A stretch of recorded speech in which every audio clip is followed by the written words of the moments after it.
جی السلام علیکم، امید ہے کہ آپ سب لوگ خیریت سے ہوں گے۔ آپ اپنے اقتدار کو کیسے بچا سکتے ہیں؟ وہ کون سی چیزیں ہیں جو حکمران کرتے ہیں اور تاریخ بھری پڑی ہے اس چیز سے کہ ہر حکمران وہ چیز کرتا ہے، لیکن کیا اس کا اقتدار بچتا ہے یا نہیں بچتا؟ اس حوالے سے کچھ بڑی امپورٹنٹ ڈیٹیلز ہیں، وہ آپ سے شیئر کروں گا۔ ایک پاکستانی شہری کو گرفتار کیا گیا امریکہ میں، اور حکام کہہ رہے ہیں کہ وہ پریزیڈنٹ ٹرمپ اور دیگر سینئر سیاستدانوں کو ٹارگٹ کرنا چاہتا تھا، ان کو مارنا چاہتا تھا۔ اس خبر کی کیا تفصیلات ہیں وہ بھی آپ سے شیئر کروں گا۔ کچھ مزید چیزیں کوشش ہوگی کہ وہ بھی آج کے اس بلاگ میں آپ سے شیئر کی جائیں، لیکن سب سے پہلی چیز یہ سامنے آپ دیکھ سکتے ہیں، پی ٹی آئی کے ترجمان رؤوف حسن صاحب کو اڈیالہ جیل سے گزشتہ رات رہا کر دیا گیا۔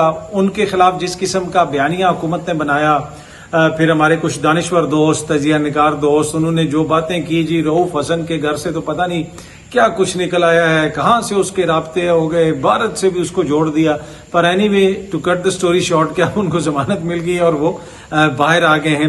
اب بڑا کوشچن یہ ہے کہ کیا ان کے اوپر اس قسم کا مقدمہ ہونا چاہیے تھا؟ یہ میں تھوڑی سی آپ کو خبر بھی پڑھ کے سنا دیتا ہوں۔ پاکستان تحریک انصاف کے مرکزی ترجمان رؤوف حسن کو انسداد دہشت گردی عدالت کی جانب سے ضمانت منظوری کے بعد اڈیالہ جیل سے رہا کر دیا گیا، اور ان کے جو وکیل ہیں ایڈوکیٹ شائستہ کھوسہ صاحبہ اور راجہ یاسر جو ہیں وہ ان کو اپنے ساتھ لے گئے۔ گزشتہ رات ہم نے وہ فوٹیج وغیرہ بھی دیکھی۔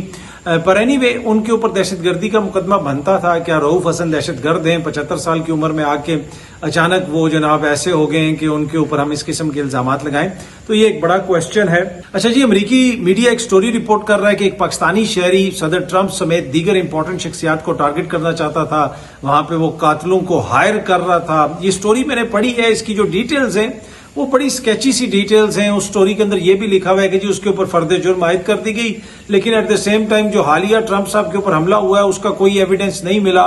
اس کے بندے کے خلاف مجھے تو کوئی بھی ایسی چیز نظر نہیں آئی کہ جہاں پہ یہ بتایا جا سکے کہ جناب اس نے کسی بندے کو ہائر کر لیا تھا اور وہ مروانے لگا تھا۔ وہ جن لوگوں کے ساتھ رابطے میں تھا وہ بھی امریکی انٹیلیجنس کے لوگ تھے، اور وہ ان کو کہہ رہا تھا کہ جی میں آپ کو اتنے پیسے دوں گا۔ اب یہ نہیں پتا کہ یہ اس کو کیا کہہ رہے تھے، یہ اس کو کیا سٹوریاں سنا رہے تھے، تو بڑی کمزور سی مجھے سٹوری لگتی ہے۔ اب دیکھتے ہیں کہ امریکی عدالت کے اندر جا کے یہ سٹوری کس طرف جاتی ہے۔ لگتا یہ ہے کہ وہ یہ بھی کوئی ٹریپ ٹائپ کی سٹوری ہے کہ بندے کو ٹریپ کیا گیا ہے، خود ہی ایجنٹس اس سے ملتے رہے ہیں، اس کو کہتے رہے ہیں، اس کو وہ جسے آپ کہتے ہیں نا مختلف مشورے دیتے رہے، اور بعد میں اپنی مرضی کی بیچ میں سے چیزیں نکال کے جناب اگر کوئی کسی کو کہہ رہا ہے کہ آپ یہ کر دیں، وہ کہتا ہے اچھا میں یہ کر دوں، تو وہ اس قسم کی کوئی سٹوری مجھے لگ رہی ہے۔ لیکن اب دیکھتے ہیں کہ جناب یہ عدالت کے اندر کس طرح یہ پروف کرتے ہیں اور کس طریقے سے اس کو جوڑا جا سکتا ہے کہ ایک اتنا پاکستانی شہری جو ہے بتایا جا رہا ہے کہ جی اس کے ایران کے ساتھ تعلقات ہیں، اس کی یہ کہہ لیا ایران میں ہے، ایک پاکستان میں ہے، تو وہ یہاں سے امریکہ گیا ہے اور لوگوں کو ہائر کر رہا ہے۔ تو بڑی جیمز بانڈ قسم کی سٹوری ہے، پر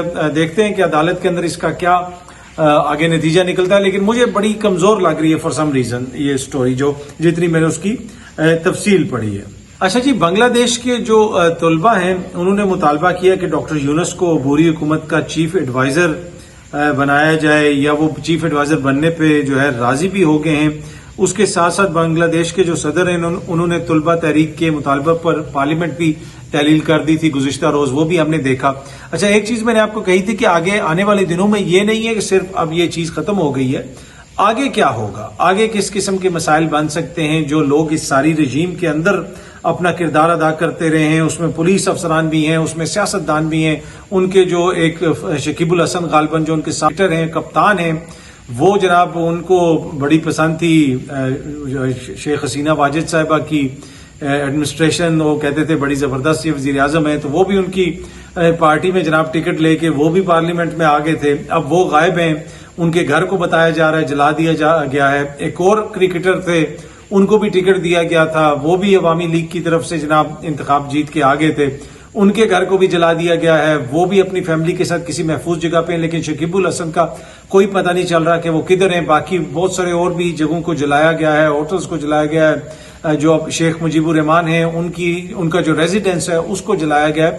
تو کافی بڑے پیمانے پہ جسے آپ کہہ سکتے ہیں کہ انتقامی کارروائیاں وہاں پہ ہو رہی ہیں۔ اور میں نے اس دن بھی آپ کو کہا تھا کہ اصل ایشو یہ ہے کہ اس رجیم کے دوران جو لوگ اپنا اپنا کردار ادا کرتے رہے، آپ نے دیکھا ہوگا ایک ویڈیو بڑی وائرل ہوئی ہے کہ چند دن پہلے ہی جو ڈھاکہ کا پولیس آئی جی ہے وہ دھمکیاں دے رہا ہے عوام کو کہ یہ کر دیں گے تو وہ نہیں کریں گے تو اس کو نہیں چھوڑیں گے۔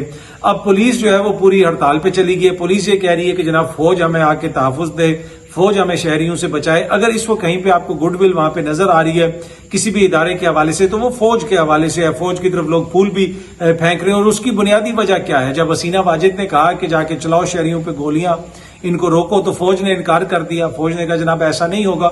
آلدو کہ حسینہ واجد نے آرمی چیف بھی اپنا لگایا ہوا تھا، اپنا رشتہ دار لگایا ہوا تھا، اس کی جو اہلیہ ہے وہ ان کی رشتہ دار تھی اور حال ہی میں ان کو پروموٹ کیا گیا تھا. دیگر جگہوں پہ بھی ان کے لوگ تھے.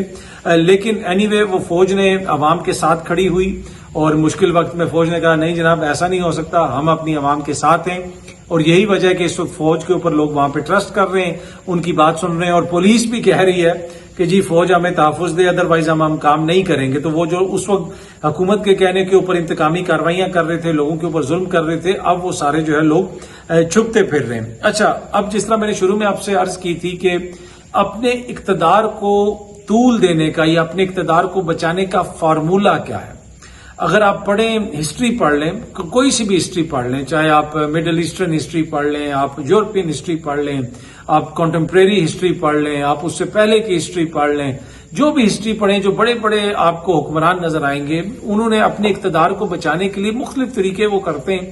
ایک طریقہ جو ہوتا ہے کہ وہ ہر جگہ پہ اپنے بندے لگا دیتے ہیں کہ جناب ادھر بھی میرا بندہ ہو، ادھر بھی میرا بندہ ہو، اور وہ یہ سمجھتے ہیں کہ یہ چیز گارنٹی ہے. لیکن یہ کبھی بھی آپ کی گارنٹی نہیں ہوتی. آپ کے اقتدار کو اگر کسی چیز سے تھوڑا سا طول مل سکتا ہے یا کسی چیز سے تھوڑا سا استحکام مل سکتا ہے تو وہ میرٹ کے اوپر بندے لگانے سے ہوتا ہے. اور یہی وجہ آپ دیکھتے ہیں کہ جن ملکوں میں، جن معاشروں میں میرٹ کے اوپر لوگ رہے تو ان معاشروں کے اندر آپ کو اقتدار اور حکمران بڑے محفوظ نظر آتے ہیں اور اس کی منتقلی بھی بڑے آسانی سے ہو جاتی ہے.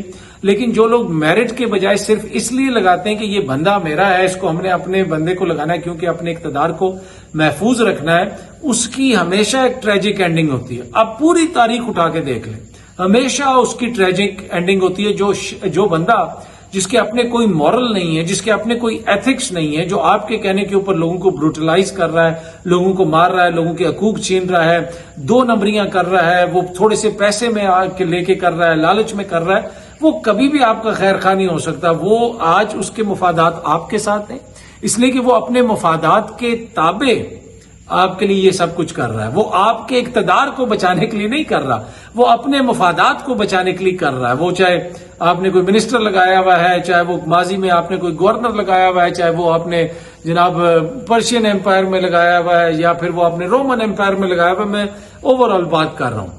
تو وہ جو بندہ ہے وہ صرف اس لیے نہیں ہے کہ جناب وہ یہ سارے غلط کام کر رہا ہے کہ وہ آپ سے بڑی محبت کرتا ہے، نہیں، وہ اپنے مفادات کا تحفظ کر رہا ہے کیونکہ وہ سمجھتا ہے کہ اس کے مفادات آپ سے جڑے ہوئے. جب اس کو نظر آتا ہے کہ اس سے تو میرا تو مفاد جناب، اس کا پروگرام تو ابھی وہ ہو گیا جو شیر افضل مروت صاحب کہتے ہیں، پھر وہ فوراً سائڈ سوئچ کر لیتا ہے. اور اس کی بہترین مثال آپ کو ابھی نظر آئی بنگلہ دیش کے اندر. ہر امپورٹنٹ عہدے کے اوپر کوئی ایسا عہدہ نہیں ہے کہ جہاں پہ شیخ حسینہ واجد کا اپنا بندہ نہ لگا ہو. چاہے وہ پولیس میں تعیناتی ہے، چاہے وہ انٹیلیجنس سروسز میں تعیناتیاں ہیں، چاہے وہ آرمی چیف ہیں، چاہے وہ جج صاحبان ہیں، ہر جگہ پہ ان کے اپنے بندے تھے. پارلیمنٹ ان کی ربر سٹیمپ تھی. لیکن پھر آخر میں ان کو کوئی بھی نہیں بچا سکا. یہ سارے لوگ ادھر ادھر ہو گئے اور بڑی آسانی سے انہوں نے کہہ دیا نہیں جی بھائی ہمارا کوئی تعلق نہیں ہے، آپ ادھر چلے جائیں، آپ ادھر چلے جائیں. اور اس کو تقریر کا موقع بھی نہیں دیا. اس کو کہا کہ آپ نکلیں یہاں سے کیونکہ ہم آپ کو اب مزید پروٹیکٹ نہیں کر سکتے.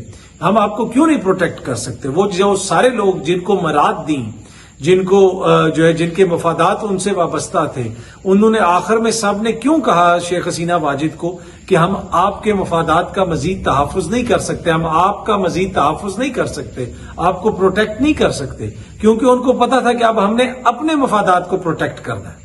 اور اب ہمارا مفاد یہ ہے، اب ہمارا مفاد اس طرح سرو ہوگا کہ اس خاتون سے ہم اپنے آپ کو علیحدہ کر لیں، اس حکومت سے ہم اپنے آپ کو علیحدہ کر لیں. تو یہ ایک بڑا ہسٹورک سبق ہے. پر یہ میں آپ کو بتا دوں، یہ سبق سیکھتا کوئی بھی نہیں ہے. جو بھی حکومت آتی ہے دنیا میں جدھر بھی ہوتے ہیں ان کی یہی خواہش ہوتی ہے. لیکن ہاں، وہاں پہ میرٹ ہے، میرٹ کے اوپر تعیناتیاں ہوتی ہیں تو وہاں پہ مسائل تو ہو سکتے ہیں، اختلافات تو ہو سکتے ہیں، لیکن صورتحال جو ہے وہ اس نہج پہ نہیں پہنچتی جس نہج پہ ہم نے دیکھا کہ بنگلہ دیش میں پہنچی. وہ شیخ حسینہ واجد جس کا جناب ایک سکیل سے لے کے 22ویں گریڈ تک کا ہر افسر جو ہے اس کی مرضی کا لگا ہوا تھا، اور وہ جو شیخ حسینہ واجد جو کہتی تھی کہ جناب یہ ہو جائے تو وہ ہو جائے، جس نے مخالفین کو لٹرلی کچل دیا تھا, پھانسیاں دے دی تھی, لوگوں کو غائب کر دیا تھا. آج 8 سال کے بعد جناب لوگ واپس آ رہے ہیں, ڈس اپیئر ہو گئے. اس وقت جب ایمنسٹی انٹرنیشنل کہتی تھی, اقوام متحدہ کہتی تھی, تو وہ ان کے منسٹرز بیٹھ کے کہتے تھے جناب یہ تو سب جھوٹ ہے, یہ تو سب پروپیگنڈا ہے, ایسی تو کوئی بات ہی نہیں. اب وہ سارے لوگ واپس آ رہے ہیں, اور وہ لوگ جو اس وقت حکومت کے اعلی کار بنے ہوئے تھے, اب وہی لوگ ان کو چھوڑ رہے ہیں, اس لیے کہ ہر جگہ پہ وہی بندہ بیٹھا ہوا ہے. لیکن حالات بدل گئے, جذبات بدل گئے, سب کچھ بدل گیا. بہت جلدی آپ سب دوستوں سے دوبارہ ملاقات ہوگی. Thank you very much.